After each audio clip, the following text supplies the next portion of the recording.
Hi, how are you? Good, how are you? Doing well. Um, Tracy. So sorry, you guys. I was on the phone with a engineer and he wouldn't these guys like to talk a lot. So couldn't get him Good. to be quiet. Although It said you were on another meeting and I thought, Oh, oh, I have the wrong number.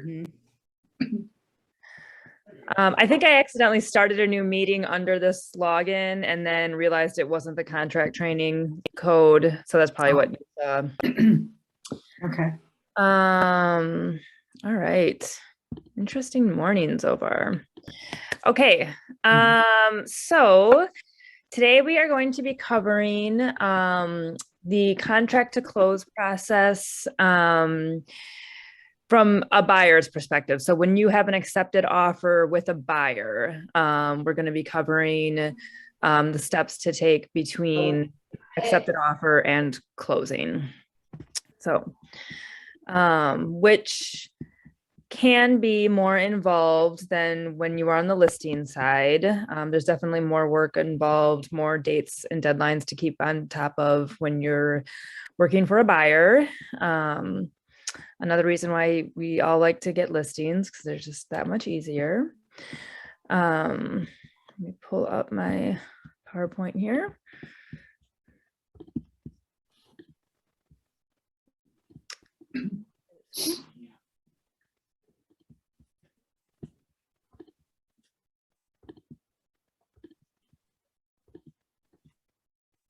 All right, can everybody see the PowerPoint? Yep. Awesome.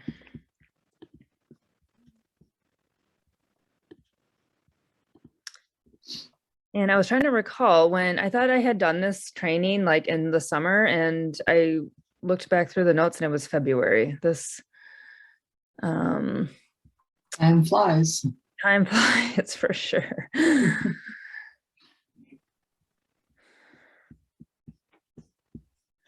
that is not what I want. You know what? I'm just going to keep it like this. Okay, so we're going to go over command submission today. Just like the flow of communication, the parties involved, the parties that enter into the process once you have an accepted offer, kind of the flow of communication, who needs to know what. I remember just first starting out, like, just kind of being paralyzed by that, even like who needs to know what information I have, scheduling. So, your inspection, follow-up inspections, coordinating the closing, just kind of all of those small details.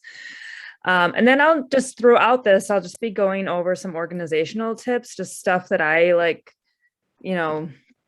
that evolved along the way for me and how I like to do things, and what has helped me. So, with any of these things, take this information, tweak it how you want to, but I'm just going to share what has helped for me the most. So, okay, so we've got an accepted offer. Now what? First of all, the parties to a transaction, generally, of course, the listing agent, and the seller. Then you got your buyer, of course, your lender, the buyer's lender, you're going to be in touch with, the buyer's inspector, you're going to be in touch with, the buyer's title company, not so much. You don't have direct contact with them throughout this process, but the lender does. And ultimately what you're communicating with the lender needs to get to that buyer's, to their title company, the seller's title company. So the seller has to hire a title company to start that title search process. They'll be drafting the closing statements, and then ultimately they're going to be in touch with the buyer's title company, which again, I should probably rephrase that to say the lender's title company. Sometimes, and this is what always got me confused, there are two different title companies, your lender's title company and the seller's title company. And then sometimes the same title company will work up both sides. So just kind of be aware that that can happen. And then radon tester, that might be a part of the offer. So you might have your own radon tester that you need to call. Sometimes the inspectors can just take on coordinating a radon test. And then I would like to also add, it's not named here, but you're going to have your contractors for follow-up inspections. Many times they are a big part of the contract to close process. So a tip for you guys, and I'm sure you've seen these, on our Facebook pages, we're always trying to call out and ask for recommendations for different contractors, for foundations, for roofs, for chimneys. Start writing these things down and keeping your own records of who you like to call. I definitely have my go-tos when I have to call upon them for a follow-up inspection. So you just want to keep yourself organized and start collecting this contact information. You'll get to know them too. So they're a big part of the contract to close process, or can be. So, all right. And then the typical technology platforms that are used in a transaction, zip forms, of course. So this is where you're drafting your offers, as you guys know. Command, again, once you have that executed offer to purchase, then you are going to submit it in Command for my review and Kimmy's review. Gmail, so just your regular email. I use Gmail often with this process, in that I've started creating templates for myself for like the most commonly used emails that I'm drafting, just as like a time saver. It helped me to I found myself writing the same thing over and over again, and I can show you how in Gmail you can create a templated email for yourself so you can make it go that much faster. Your Google Calendar. I rely on this heavily in this process. Obviously for appointment keeping, but I also put all of the deadlines on the Google Calendar, and that way I can see when a contingency deadline is coming up. Very important to be able to see that ahead of time. The Google Drive, so just a spot for you to store your checklists, your vendor lists.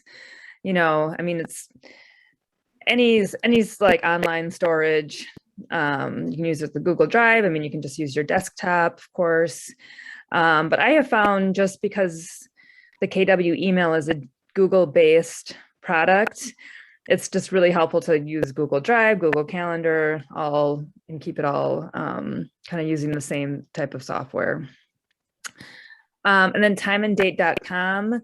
I use this for calculating the dates and deadlines in the offer.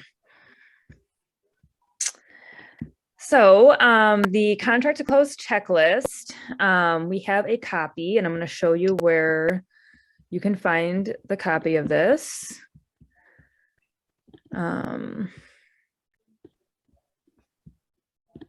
If you guys go to our KW resources website, which I'm hoping everyone has bookmarked, there's a lot of information on this.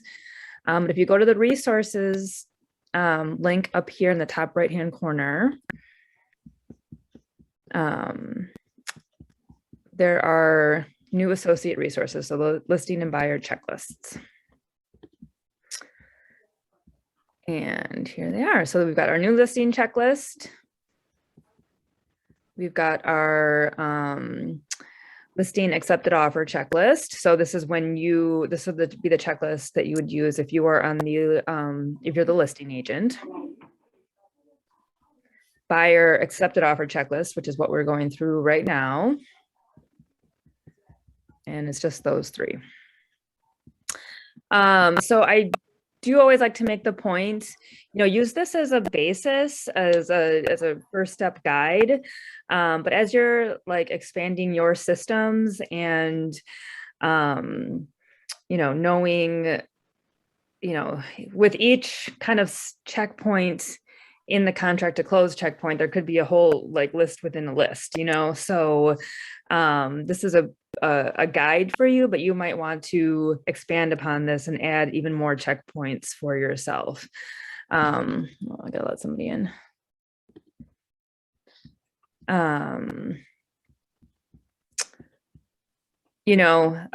So like one piece, for example, just quickly, I can say my post-close processes, I've expanded on this so that I can include, my gift, make sure that I've like collected my gift for them, making sure that I'm sending out the Google review email after it closes, just making sure that like, just so you don't forget, obviously, just expand upon this is just the biggest takeaway I want you to get out of that.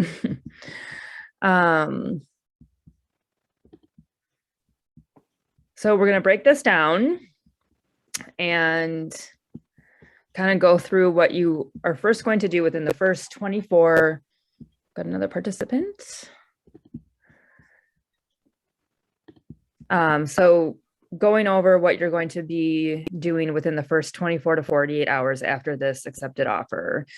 So the first thing I do is I send a complete, well, actually, hold on one second.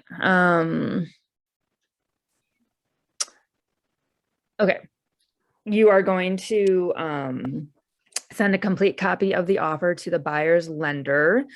And I always CC the buyer, of course. I let them know the closing date. I let them know the financing commitment contingency deadline and the appraisal deadline. And I also just use this as a way to introduce myself to the lender in the transaction. Sometimes, pre-accepted offer, you might have contact with the lender already, especially if you had referred them to the client. But if you haven't, this is just a good way for you to introduce the lender as well. Then I am sending the buyer the earnest money instructions. So always check MLS to find out if there's anything beyond your typical way of delivering earnest money. So typical is buyer's going to write a check out to the listing company's trust account. But I would make sure that if the buyer is able to, you're going to use trust funds. I'm not going to go over how you use trust funds in this training. We do have instructions. It should be on that resources website as well. But it's just a cleaner, nicer way for a buyer to submit earnest money, and you initiate that. As the buyer's agent, you initiate that process for the buyer. So if you have questions about that, please let me know, but it's pretty, we've gone over it in team meetings as well, but it's pretty self-explanatory.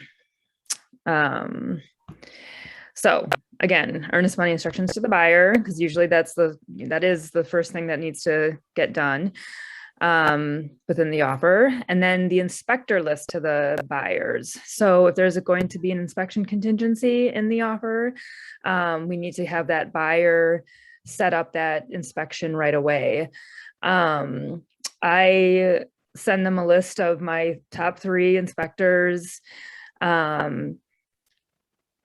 You'll kind of, you might establish a process for yourself as far as, I have come to start scheduling it for my buyers. I didn't used to, but now I just want to make sure it gets done. So I kind of just take control of it and get it set up fast. Because remember, within that inspection contingency deadline, we have to have the inspection, have follow-up inspections, and then negotiate all in that, 10-day window or 14-day window. So we just want to make sure it's happening sooner than later.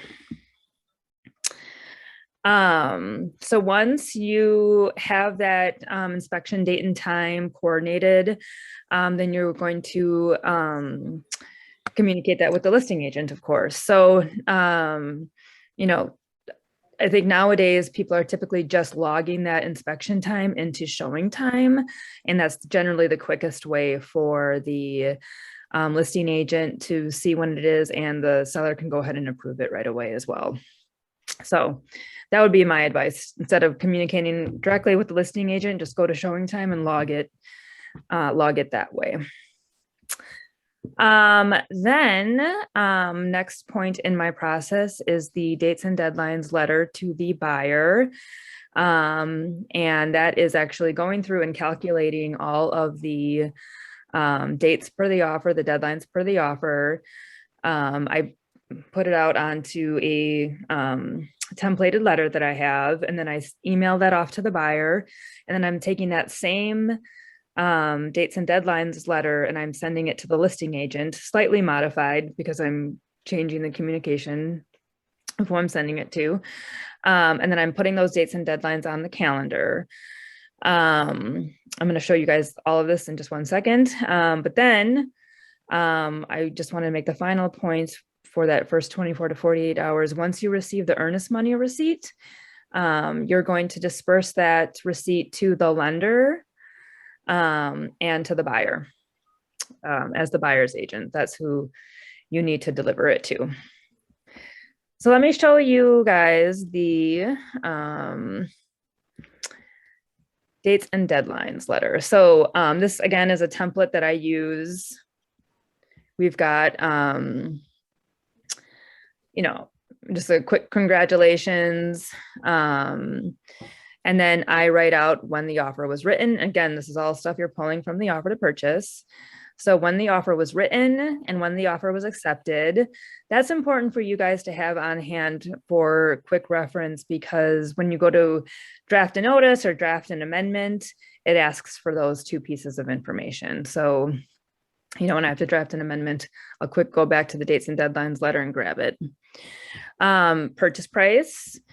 The earnest money. So I'm letting them know how much earnest money, when it's due, and then I am putting in those earnest money instructions here. Now, generally, usually am deleting this line because I've already emailed them the instructions or communicated them the instructions for the earnest money.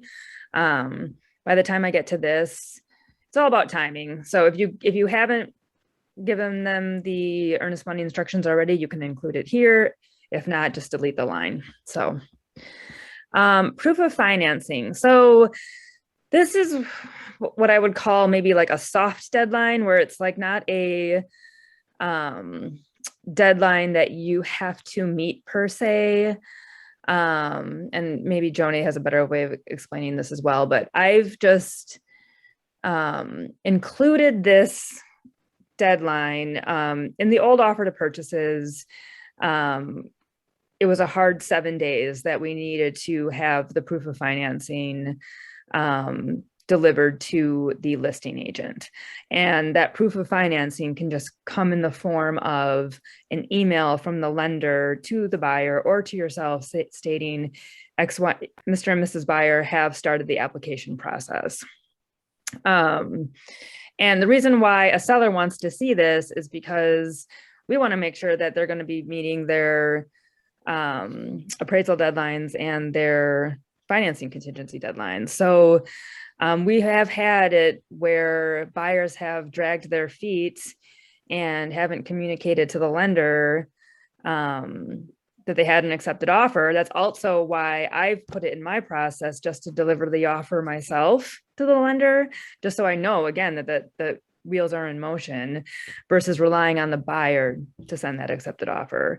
So I'll send that offer off to the lender and I'll ask in that same email, can you shoot me a quick message letting me know that the application process has started? So I've just built that into my dates and deadlines. But there is a provision in the offer where after 7 days, if a listing agent does not receive that proof of financing application, then the seller via notice can request it from the buyer And if the buyer fails to deliver it, then the seller may declare the offer null and void.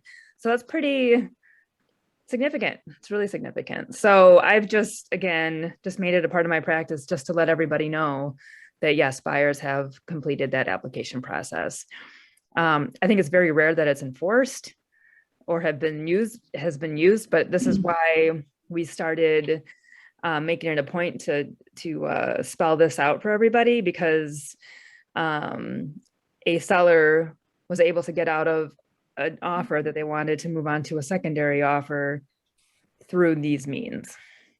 So I've probably spent more time on that than I should have, but I just want to spell out why it's important to make sure that that's communicated. Any questions so far? Yeah, just note that this is saying that you're starting the application. It's different than the loan commitment. Yes. And when it's due. Yes. Yep. And again, just a quick email from the lender stating, yes, they've begun. So, and then inspect and contingency. I'll, put down that deadline when the testing contingency is due, if there is one. The appraisal contingency, again, if there is one. Loan commitment, when the closing is scheduled. And then I just have a quick note here saying final walkthrough will be up to 3 days prior to closing. And then if there's a home warranty, I'll just say a home warranty, and then I'll expand upon this and say a home warranty has been included. And then I will also make sure to write down the inclusions in the offer and the exclusions in the offer. And again, this is just as much for yourselves as it is for the buyer. On a final walkthrough, for example, I'll pull this back up and I'll have it in front of me and make sure that the inclusions that were listed in here are still at the home, things that should be gone are gone, etc. So let me show you guys timeanddate.com. I have this as a bookmark. This is a great little website. So what date is it in X days? Let's say we got an accepted offer today and our inspection deadline is 10 days. Calculate new date. And then you've got Thursday, December 23rd. So I'll just pull that directly from here and put it on my buyer letter. My buyer letter, I'm just going to show you guys where I have that housed. So just in my Google Drive,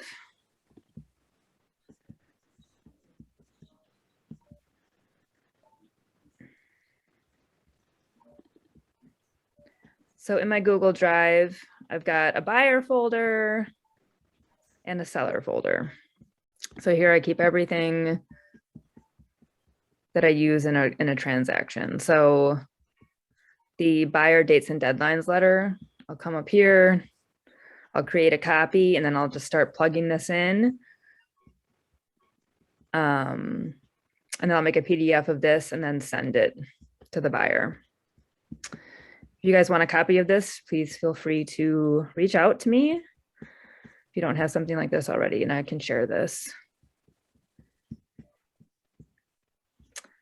And then when I send off the correspondence to the listing agent, I'll just literally cut and paste this and put it in a text to the email. Sorry for all these like little mundane things, but it is just kind of helpful just to know exactly. I'll send it, this, cut and paste this, send it in an email to listing agent and say, these are the dates and deadlines I have. Let me know that if you have anything different, because you guys want to make sure you're both on the same page.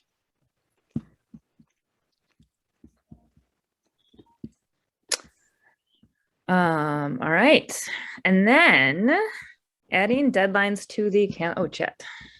What do I got? Tracy. Yes, I will absolutely send that to you. Adding the deadlines to the calendar. Okay. So very important, especially when you guys start getting busier and you have multiple transactions going on, just to keep yourself organized. In my Google Calendar, I'll put each deadline, and I always put it in green at the top here. And that's just like when I'm looking at my calendar, I can see that it's something is coming up. You know, part of my process, for example, is like I've got an extra checkpoint for myself. So when I see that I'm a week away from a loan commitment deadline, then I'll check in with the lender and say, are we on track to receive this, for example? So you guys just want to like have these things and visible to you, knowing that they're coming up. You know, we can't, that's a big part of our job, the major part of our job, obviously, when we're acting as buyer's agents, is to making sure that we're keeping on top of these dates and deadlines on their behalf. You know, we don't want the buyer to come to us and, you know, ask when something is due. You know, we want to be on top of it. So just a tip, this is where I add them. This is definitely my main source of visibility for dates and deadlines. And another thing you can see here, like when a deadline has been met or we have satisfied it, I will put a done in front of it so that I know that I don't have to worry about it. And a lot of this, you guys, too, has stemmed from, I was a contract to close person for 2 teams. And when you're just dealing with high volume, you just want to like see these things visible to you. And it just makes things easier.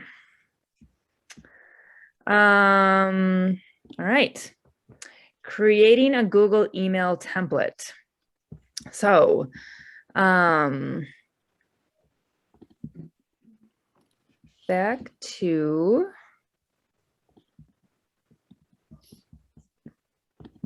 just want to show you guys this quick and easy. I think this like saved my life when I discovered this or when it was introduced to me. Google templates, email templates. It's gonna move. So when you go to create an email, down here in these 3 dots will give you a pop-up menu, and templates is one of the first things, and you can, you guys can see that. You can create a template here. So how to start doing that is you can create your email, your templated email, and then come here and hit save draft as template. And then you can name the template as well, and then it will store it here for you. So ones that I use for contract to close. So agent accepted offer email, closing week. So, you know, the week before closing, I'll send an email to the buyer, like just spelling out, you know, make sure that you've got your final number from your lender, make sure, you know, this is where closing is happening and the time. This is when the final walkthrough is going to be.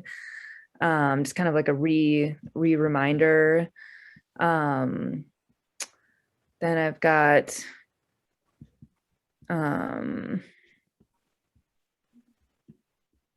the buyer dates email. So when I'm sending off that deadline letter to the buyer, I've got a template for that. So you'll start to, again, as you're getting busier and you can see like, oh, I'm rewriting this way too much, you can start creating these kind of things for yourself.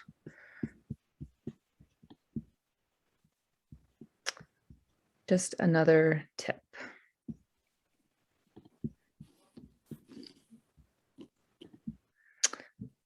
All right, moving on. So within 7 days, after that accepted offer. Now you are going to submit the offer in command for my review and for Kimmy's review. I'm going to show you that.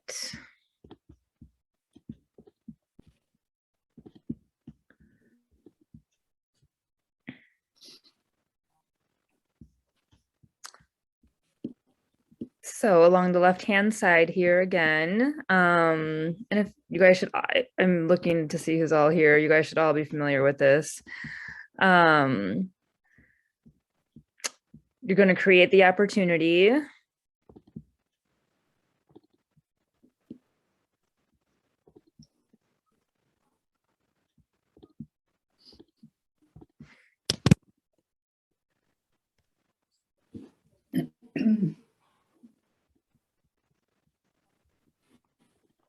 Opportunity type is going to be a buyer. Estimated close date. Remember, that's very important. Opportunity phase, you're going to take it out of cultivate. You're going to put it into active.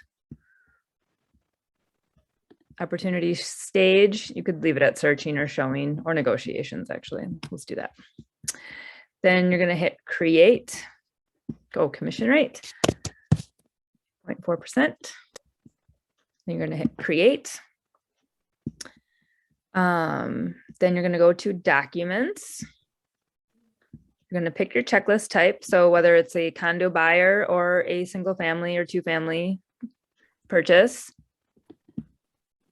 And that will inform the menu along the left-hand side. So you've got your consultation folder and your under contract folder. And so you're going to remember, place all of the executed documents in these placeholders. And then you will, once they are starting to get loaded, then the submit to MC button will turn green and then you can submit it. And then that's how Kimmy and I are informed that you have an offer that needs to review. And remember, you must do that within 7 days after the accepted offer.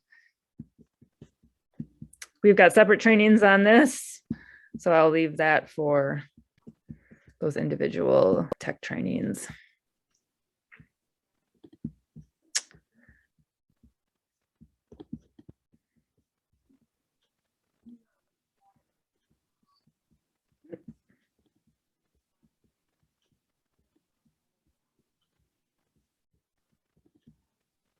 Okay.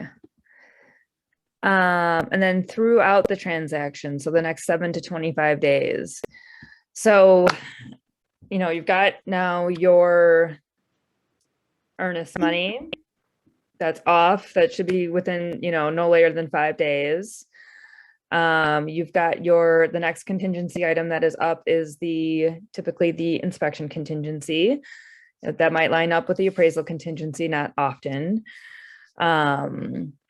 But you are going to, you know, once you have that inspection done and, you know, you've negotiated your inspection and you've got an amendment for any repairs that are agreed upon, you're going to load that inspection report into command.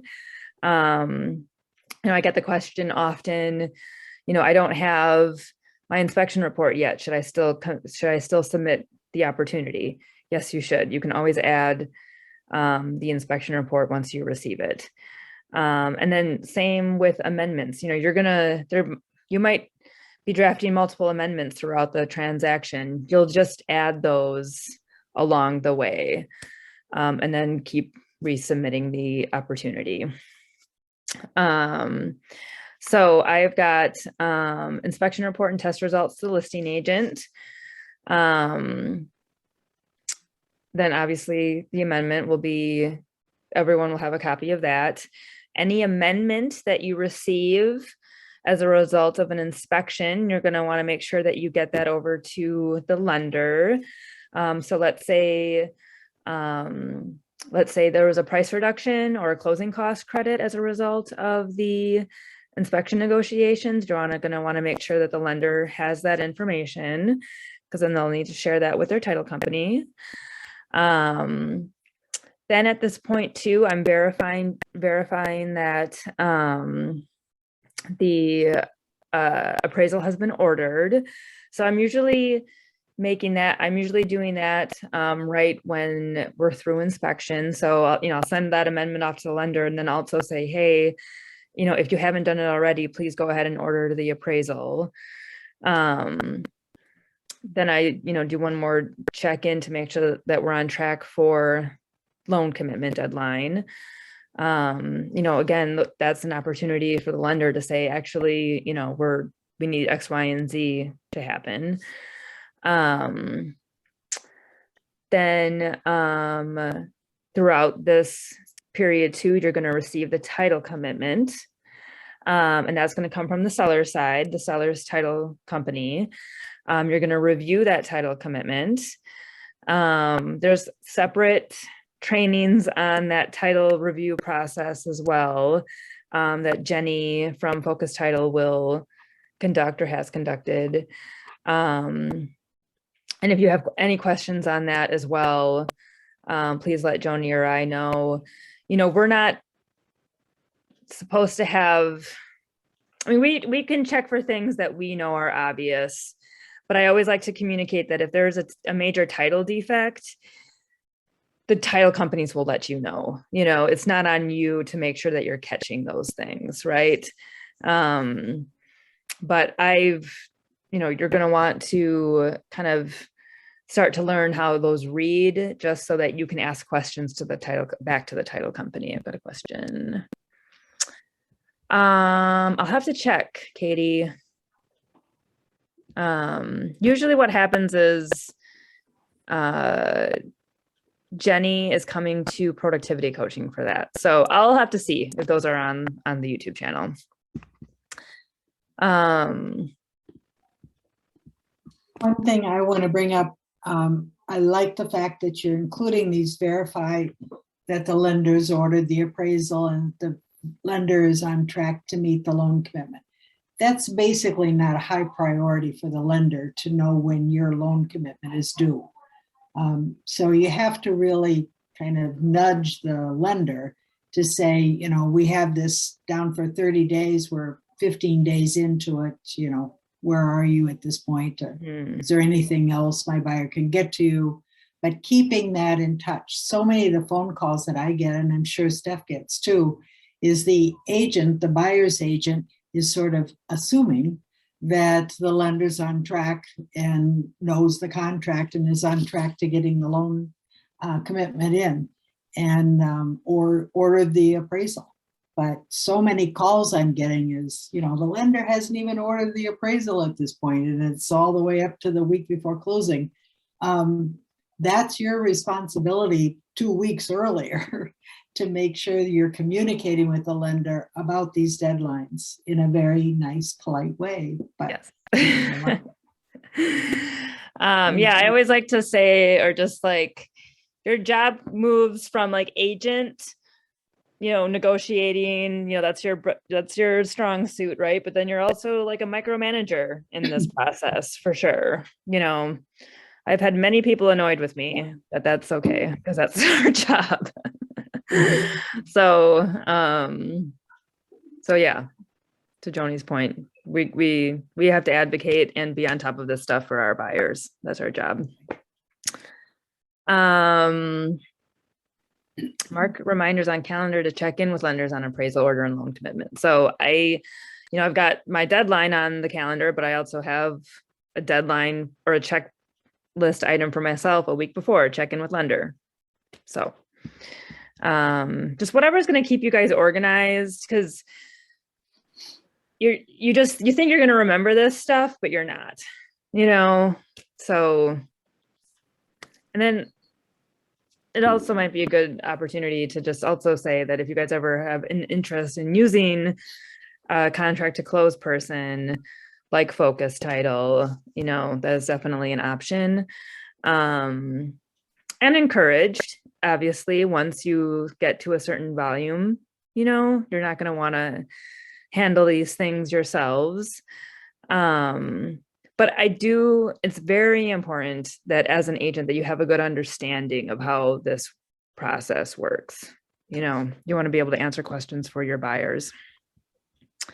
I have a question, Steph. Yes. There's been a couple of questions on the Facebook page about whether the record should be sent to the lender with the offer. Somebody was seeing if they could remove the record from the offer. What's your feeling about I that? think the record needs to be sent along with the offer for sure. It's the inspection report that we want to make sure that we're not. Yeah, I've never. Go ahead. The record can alarm the lender to things that the underwriter will be worried about. And is it required to send the record to the lender? I guess It's part of the offer. Yeah, I mean, because it's referenced in the offer, you know, so that's always a tough thing because, you know, you could try, but then, you know, that they might come back to you and say, we need the record. It's not here. Yeah. But stemming off of an accelerator with Kathleen, and she kind of said because it's a part, because the contract makes it a part of the contract, it attaches it to the contract. Yeah. That like, unless you put extra verbiage in there to remove it, which I feel like just makes you look kind of shady. And I feel like if you don't send it, is that like a liability that you didn't send it because it's a part of the contract? I would always send the real estate condition report. I've never taken that out. And again, because it is referenced in the offer to purchase. But when it does say like there's foundation repairs or whatever, that like Joni said. Well, let's expand upon that though and talk about the inspection report. And I would never send an inspection report to a lender, you guys. Or refer to it in an amendment. Yes, and that's the second point, is don't refer to it in an amendment or attach it to an amendment, because then the lender is going to ask for it. So, and that will open up a whole can of worms for you guys. So, but yeah, I didn't see those questions on excluding the real estate condition report.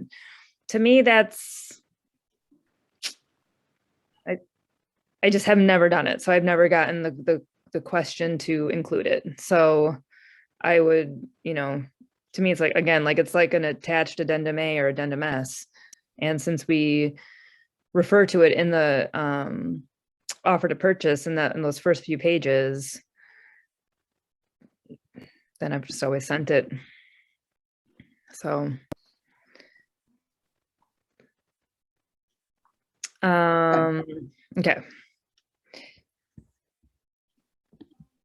7 to 10 days prior to closing. Before I move on, are we good so far? Is this making sense? Am I okay? Yeah, it makes sense. Okay, good. 7 to 10 days prior to closing. So let's see here. Oh, verifying with the lender that the buyer has received their closing disclosure. So, and a lot of these things kind of getting back to that micromanaging,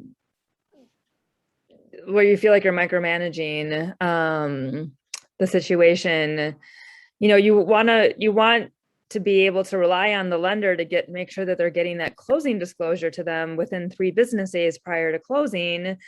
But I've had lenders who have forgotten to do that. So I've just added this now to my process to make sure that I'm asking that question, you know? So that closing disclosure, this is the kind of the buyer's version of the seller's closing statement. And this includes all of the figures associated with the transaction, but then it is expanded and it includes all of the lender's figures as well. And there is a federal guideline that this closing disclosure has to get to the buyer to review and to sign off on no later than 3 days prior to closing. And that is like a must. So you're going to check in with the lender and just make sure has the buyer received that closing disclosure. And that's, again, just a quick email, but you want to ask the question. You're going to verify with the lender that the buyer has received their instructions for closing funds. Again, you know, you feel like you don't need to like ask these questions or make sure they're being done, but you need to ask. And I've also found with lenders that a lot of them will communicate with their clients as if they are the clients have the assumption that they know their language, and like, you know, it's just the final dollar amount. For example, I have found that lenders will send off a closing disclosure, their final dollar amount, the seller's or the buyer's dollar amount that they need to bring to closing is buried in there. It's in there. But I found some lenders won't be explicit and spell out, this is how much you need to bring to closing. So I have taken that now upon myself to ask the question to the lender, has the buyer received their final number, and how to bring that money to closing. So when I say the buyer's number, I mean like their final down payment plus any closing costs. So, you know, buyers have come back to me and asked, do I need to bring a check? Do I need to, you know, how do I bring this money? And that needs to be spelled out for them. So, and that's usually just an email from me to the lender directly. I don't usually involve the buyer, but I'm just asking, hey, has the buyer received their money yet, or received instructions for how to bring their money to closing? Then during this time period, you're going to get the final walkthrough scheduled. And at that final walkthrough, you're going to make sure that any repair work that was negotiated in the inspection contingency period, you're going to want to make sure that A, that you have all the paperwork for that, and B, that, you know, during the final walkthrough process, you can kind of walk around and make sure that that repair work was done. But you're also going to rely heavily on the repair paperwork. And when I say repair paperwork, I mean the contractor paid invoices and lien waivers, to make sure that all of those things are completed. And then in that final walkthrough, again, you're going to confirm that the inclusions and exclusions are as they were in the offer. And then here's a biggie.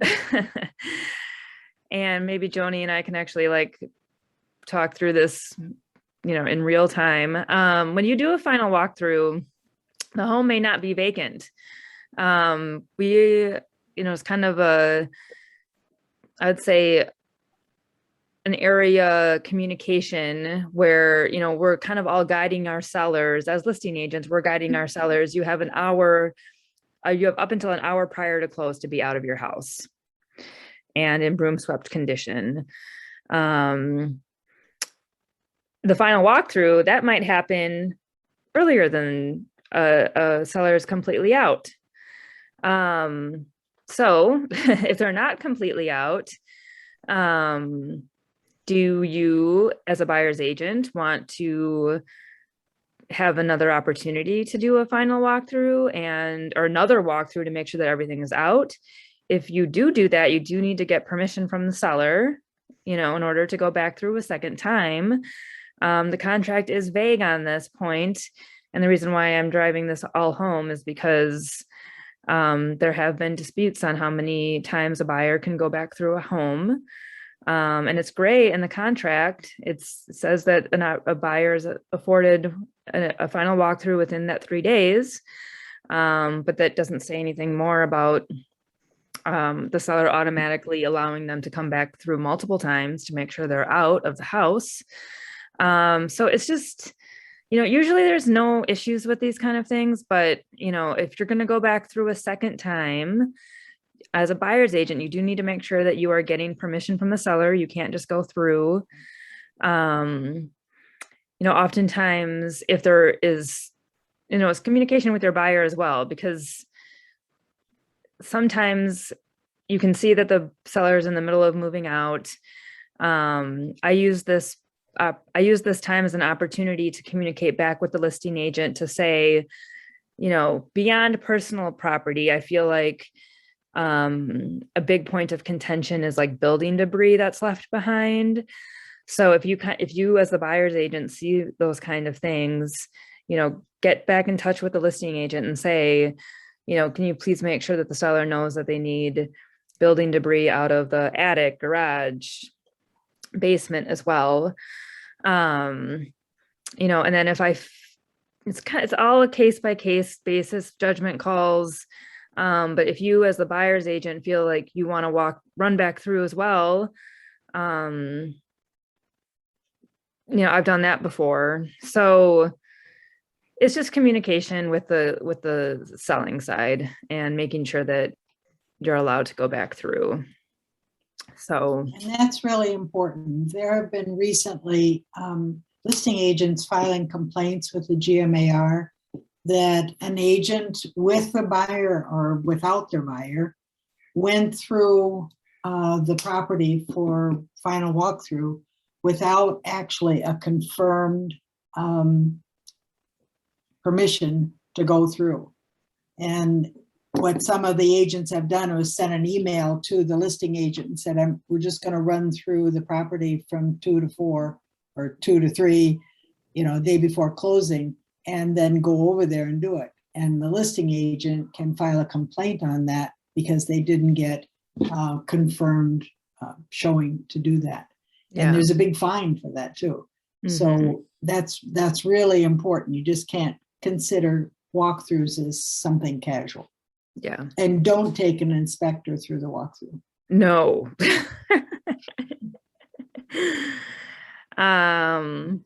Yeah, I think Steph. Oh, sorry, this is Tracy. yeah, So go ahead. just to confirm on that, when we do a final walkthrough, we should be scheduling one through showing time as Yes. okay. Yes. And getting confirmation.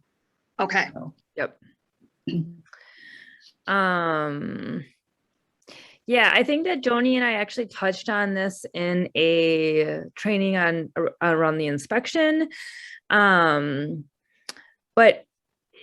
if you want to bring an inspector back through, that is something that needs to be like pre-negotiated as a part of the inspection repair items and the agreements around how those repair items are done and how they're verified. So if it's allowed and agreed upon ahead of time that an inspector can go through, that can absolutely happen. But yeah, never bring an inspector through without permission. The final walkthrough, like I feel like I can't drive this home enough. This is a lot of things come up on final walkthroughs, and this is like the final opportunity for any issues to come up. We see a lot of issues come up on final inspection or on final walkthroughs. So, I go over this in the training on the seller contract to close process, but as a listing agent, you need to be in communication with your sellers on, reminding them that the way that the home needs to be, the shape that the home needs to be in, it's in the contract. It's, all building debris removed, broom swept condition. As agents, we just like want to get ahead of potential problems versus, the preventable problems. Like there are steps in communication we can make to prevent problems from happening at the final walkthrough. So, that's all I gotta say. Steph, can I ask a question on the closing disclosure if you're gonna move Yeah. to this slide? So is there not an expectation or requirement that the agent receive and review the closing disclosure? It only goes to the buyer? Right. Okay. You should be reviewing sellers' closing statements. Okay. Those are the simplified versions, and everything that is on that seller's closing statement is on the closing disclosure, but the closing disclosure is much more exhaustive and includes, as I said before, all of the lender's figures. So part of the title company's jobs are to make sure that the seller's closing statement and the buyer's closing disclosure are matching up.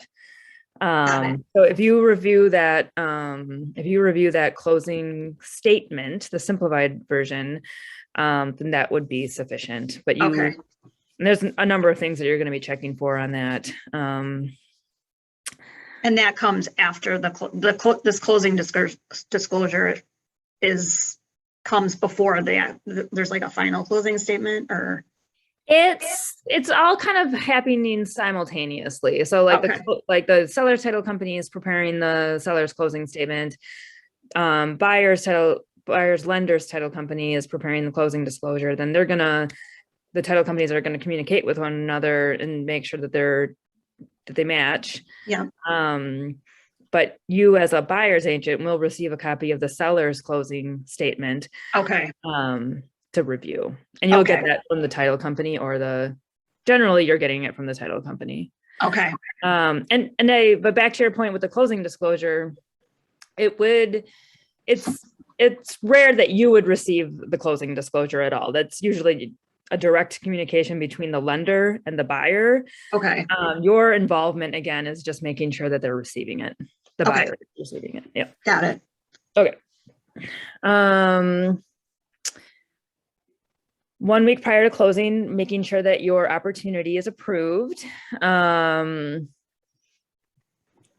So just to make sure, sometimes opportunities, depending on how they're submitted, they can be missed. So, also more so, what I want to say about that is when I'm reviewing these, or when Kimmy is reviewing these, if there's any errors that you need to correct, you just want to make sure that that's done before closing so that you can get paid on time. Can I ask one more? Sorry, I have a lot of No, questions. keep going. Yeah. Just regarding the closing date, I have one that just got moved up a week. So they were supposed to close next week. They're closing this week. So I have it in the system as, the original closing date. Do I need to somehow change that closing date? Yes, in the opportunity details, you can change the estimated closing date.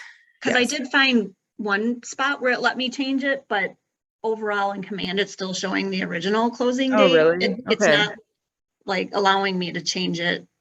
I'll have to ask about that. Okay. Feel free to always shoot me a message though, and just say, Okay. hey, FYI. I did put a note in there, but I wasn't sure, if the notes were looked at by you guys or if that was just more for my reference. So, No, they are. okay.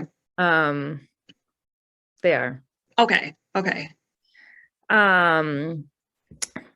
I didn't make a comment about closing dates. You're going to want to make sure that the closing has been scheduled, of course.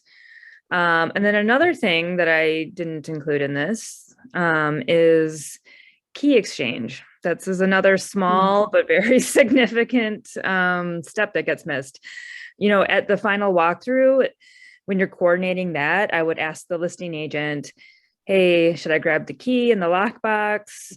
How do you want to get the keys from the seller to the buyer at closing? Usually I would say what's happening is the seller is either giving all of their copies of the keys to the title company to bring to closing, or they're leaving them on the table at the house. And then that key that's in the lockbox, that's the one key that's given to the seller or to the buyer at closing. There's nothing worse than not having a key to give to the buyer at closing. It's just like such a part of the ceremony, so you definitely want to make sure that that is coordinated before closing. Okay. I have another question. Yeah. So I had a final walkthrough yesterday and there was a key left by the seller.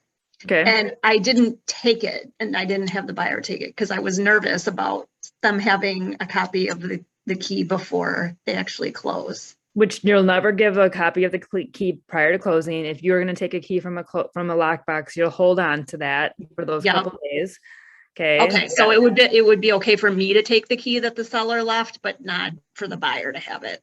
If you coordinated that with the listing agent, always Okay. coordinate that with the listing agent first and say, do you want me to take this right now? Okay. So, But Okay. yeah, I've held on to keys for a couple days before. I've got a special little key ring for those. Okay, got it. But yeah, again, all coordinating. And I have that, so like, you know, that's a good item to add to your checklist. That's definitely something that gets missed a lot, unfortunately. All right, post closing and closing day. So at the closing, as buyer's agents, we're not really doing much. You know, that's buyer is there with the title company signing away. You're sitting there with your you're sitting there to answer questions that might come up. You're also there with the key. And then if you have a closing gift that you want to give to your buyer at that time, that's usually the opportunity. So, and then you're there obviously too, to take the final executed closing statement and the commission check. And then you'll take the commission check and the closing statement, and you will turn that into your front desk person. So either Sydney, Megan, or not Britt, Jackie. It's our new one. So I'm going to stop share. How are you guys feeling? Somebody asked about the PowerPoint. Yeah, Tammy, I can make the PowerPoint available. Thank you. Yeah. Did you say that at after closing, we turn in the commission check and the closing statement to Yep. Jackie? Okay. Yep. Thank you. I had a quick question, Steph. On the, when you are scheduling the home inspection for the buyers, are you like confirming and writing with them which one they want to use, or how are you going about like doing that? I ask the question. I say, I say I've got 3 inspectors that I draw from, and I'm usually going with the person who can get us in fastest. Yeah. Are you okay with that? Okay. So, you could just give them the 3 names and say, you need to get this scheduled within 24 hours. Let me know Yeah. then when it is.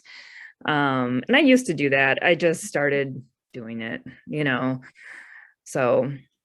And I only started doing that too when I started having when I got more comfortable with the inspectors, that I'm just texting them and say, hey, is this available? So Okay, thank you. yeah. I'm gonna drop off and go to that other meeting. Yeah, I'll be there in 1 minute. Okay, Okay. good. Nice work. All Steph, right. can I ask a quick question? Yes, Katie. So you send an email to your buyers with all like the dates and deadlines, and I hope I'm not the only one that does this, but I sometimes get confused with which days, because there's some days that you count like business days and some like dates and deadlines that you just do like calendar consecutive days. Can you quickly just go over which ones are supposed to be business days versus the consecutive? It should all be calendar days unless otherwise written. So Okay. yeah. So like earnest money, I will see like 3 business days. So then you will count business days for that. But then the rest of the contract is left at calendar days. So you just have to be read that specifically. But then now often you will see that provision in our offers that says, I think we just have it like left in there, where it says should any deadline fall on a weekend or a holiday, then it is automatically pushed to the next business day. So then that you'll want to be conscious of. So like, let's say you have a inspection contingency fall on a Sunday, then you'll just take it upon yourself to move it to that next Monday. Okay. So, But that would only apply if that special verbiage is in there. yes. Thank you. Yeah. All right. Anything else, you guys? I'm just gonna quickly screenshot this so that I can get all of you. Which Sarah is this? Sarah's iPhone. It's Sarah Florida. Okay. How do you spell your last name?